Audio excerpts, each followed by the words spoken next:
Hi everyone, it's Katie with Rosie Riveters, and I'm here with this week's episode of Rosie Reads.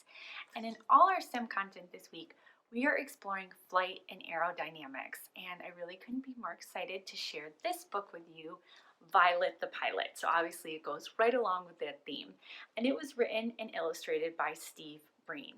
Now, as we always do in Rosie Reads, I want you to think about a couple of things while we're reading, and I'm going to ask you questions at the end, so you want to make sure that you're looking out for these things. Number one, I want you to think about what makes Violet different. We're going to read about that in the book, and it's going to probably stand out to you because a big part of the book is about Violet being different. And then the other thing I want you to count and make sure you're paying attention to is how many different kinds of airplanes she builds and how many tries it takes for her to get to the one she eventually flies. So, without further ado, Violet the Pilot.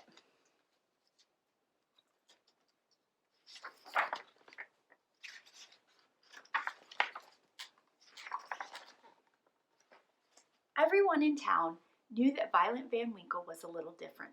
For starters, she and her parents lived in an odd-looking house next to the junkyard her father managed. And while other girls were playing with dolls and tea sets, Violet played with monkey wrenches and needle-nose pliers.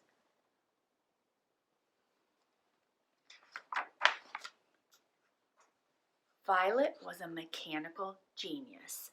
By the time she was 2, she could fix almost any broken appliance in the house. By 4, she could take apart the grandfather clock and completely reassemble it. Since she didn't have any friends aside from her dog Orville, she would spend hours tinkering with things from the yard.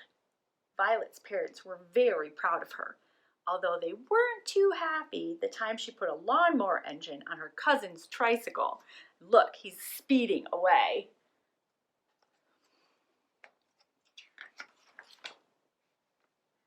The older she got, the more interesting Violet's creations became.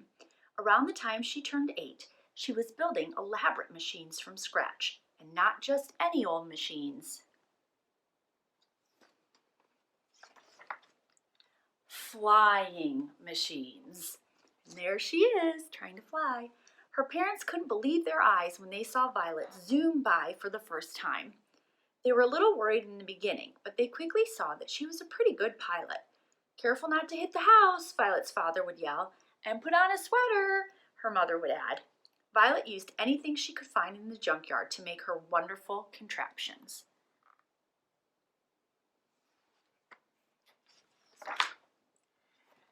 There was the tub bubbler, and there's a bathtub, and the bicycopter, a bicycle, the rocket can, there's the rocket,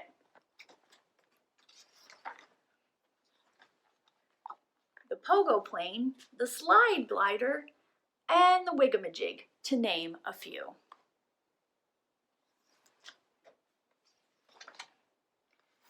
Violet's engineering was pretty sound. The only real hazards were tall trees, piles of junk in the yard, and bugs in her teeth. Yuck.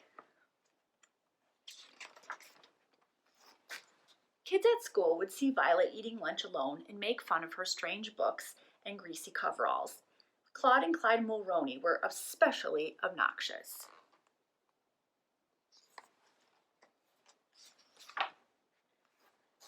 Then one day, Violet noticed a poster in the drugstore window.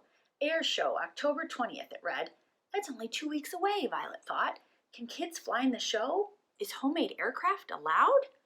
That night, Violet sat in her room thinking about the air show. She knew it would be a good feeling if one of her planes won a prize, and maybe then the kids at school would be nice to her.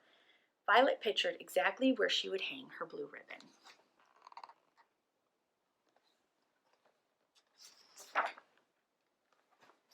She and Orville spent the next few days combing the junkyard for just the right materials.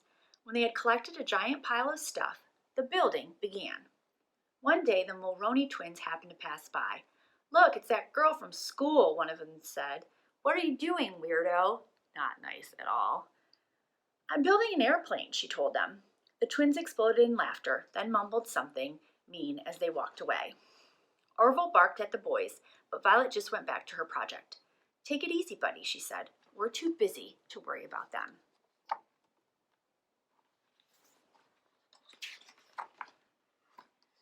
Finally, after days of hard work, Violet had finished making her flying machine. She named the magnificent new craft the Hornet. "Wait till the people in the grandstand see me flying this," Violet said to Orville.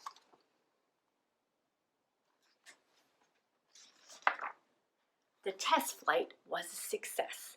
She's looping all over with the Hornet.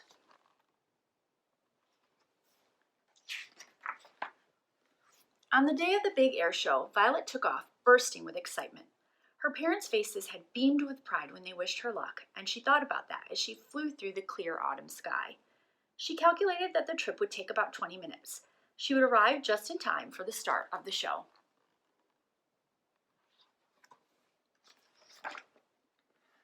Suddenly, something caught Violet's eye.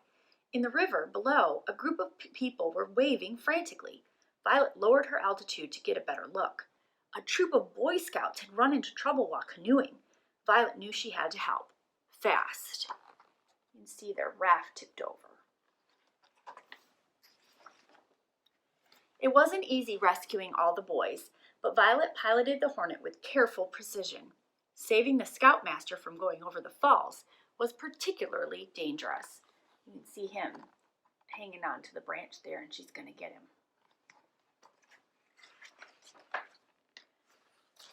Violet dropped the grateful Scouts off at the hospital. Then she checked her watch. 3:30, she said to Orville sadly. "We've missed the air show." She turned her plane toward home and sighed. It was a miserable feeling.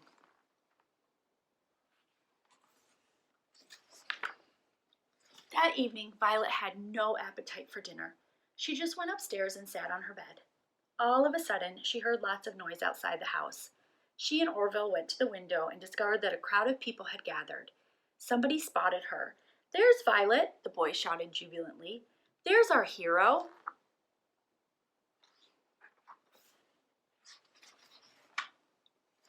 The Van Winkles stepped outside, squinting from all the flashbulbs that were popping. The press, the mayor, the fire and police chiefs, even kids and teachers from school had all learned of the rescue that day and had come to praise her. "Young lady, please accept this Medal of Valor as a token of our gratitude and esteem," said the mayor, and he gave Orville a new collar with a license that read Canine Hero.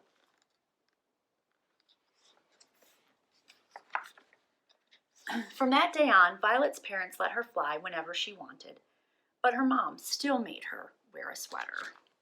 And there she is, flying past an airplane. The end.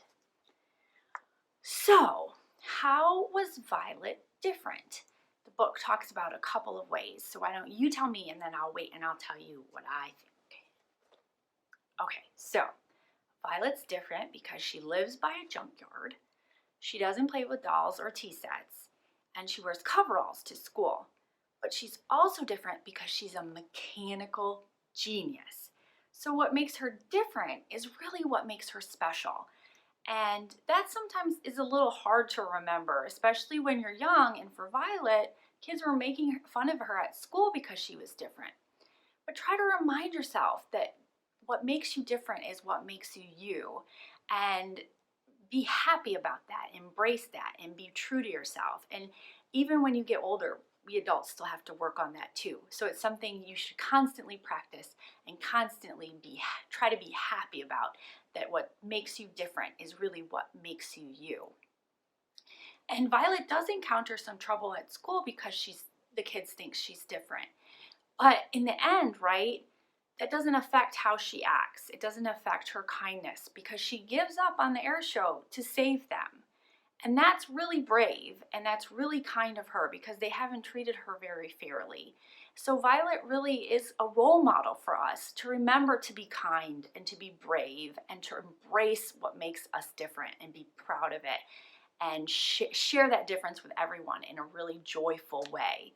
Now, the other thing I wanted you to do while we were reading is think about all the different tries Violet makes to make her copters.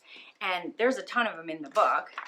There's this one, which she's got made out of a wagon.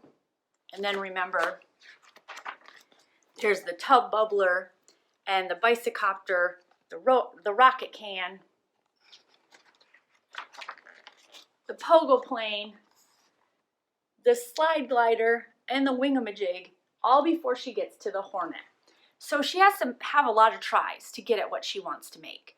And that's really important to remember in STEM too. You're probably not going to get things right the first time. You might not even get things right the 50th time, but you have to keep trying and designing. And so the activity we want you to do with Rosie Reads this week is for you to design an airplane and be like Violet. Make it based on anything you want. Make it as creative and wonderful as you want it to be, and draw a picture and share it with us in the comments. We'd love to see it. And that activity is going to actually get you ready for Rosie Makes, which we'll be back with on Friday, when we're going to design all kinds of different paper airplanes and think about what makes them fly the best. So make sure you come back on Friday, and we'll be continuing our exploration of aerodynamics and flight, and we can't wait to see you then. Thanks everyone. Bye.